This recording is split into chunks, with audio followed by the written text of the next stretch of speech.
नागपुर मुंबई राष्ट्रीय महामार्ग 6 पर किसानों ने अपनी विभिन्न मांगों को लेकर जोरदार रास्ता रोको आंदोलन किया। यह आंदोलन स्वाभिमानी शेतकरी संगठन के नेतृत्व में टेंभुर्णा के पास किया गया। किसानों ने प्रशासन के खिलाफ नारेबाजी करते हुए अपनी समस्याओं पर तुरंत ध्यान देने की मांग की। बुल्ढाना जिले के टेंभुर्णा इलाके में नागपुर मुंबई राष्ट्रीय महामार्ग 6 पर किसानों का आक्रोश फूट पड़ा। स्वाभिमानी शेतकरी संगठन के बैनर तले किसानों ने रास्ता रोको आंदोलन करते हुए सरकार से अपने विभिन्न मांगों को लेकर कार्रवाई की मांग की। प्रदर्शन के चलते महामार्ग पर यातायात कुछ समय के लिए बाधित हो गया। किसानों ने चेतावनी दी है कि अगर मांगे जल्द पूरी नहीं हुई तो आंदोलन और तेज किया जाएगा। आम्ही आमच्या ह्याच्याबद्दल आमचं आंदोलन आहे, हा रास्ता रोको याच्यासाठी ठेवला स्वाभिमानी शेतकरी संघटनेच्या वतीने। आमचा गेल्या वर्षीचा पीक विमा जमा नाही, या वर्षीचा पीक विमा जमा नाही। आमचा अतिवृष्टीची रक्कम आम्ही वारंवार आंदोलन केले, आंदोलन करून या दळपत्री सरकारला जागता आली।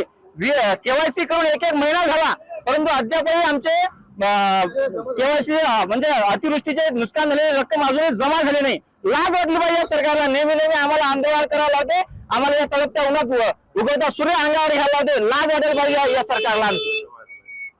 एवढंच नाही तर पीक विम्याचा अतिवृष्टीचा प्रश्न एवढाच नाही तर गेल्या वर्षीची रक्कम 2022-23 ची रक्कमही या सरकारने अजून आम्हाला दिलेली नाही।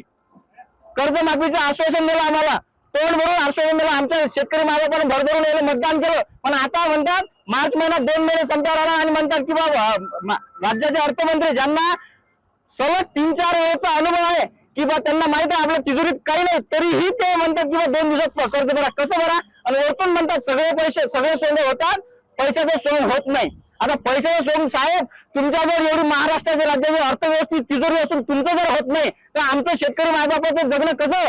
आमच्या थडग्यावर तुम्हाला राज्य करायचं आहे का? आम्ही मरतो, आता आम्ही मरणाधारक आहे, तसं बी मरणाधारक आहे, असे मरणाधारक आहे। आम्ही आता इथून उठणार नाही जोपर्यंत आमच्या मागण्या पूर्ण होत नाही तोपर्यंत आम्ही इथून उठणार नाही।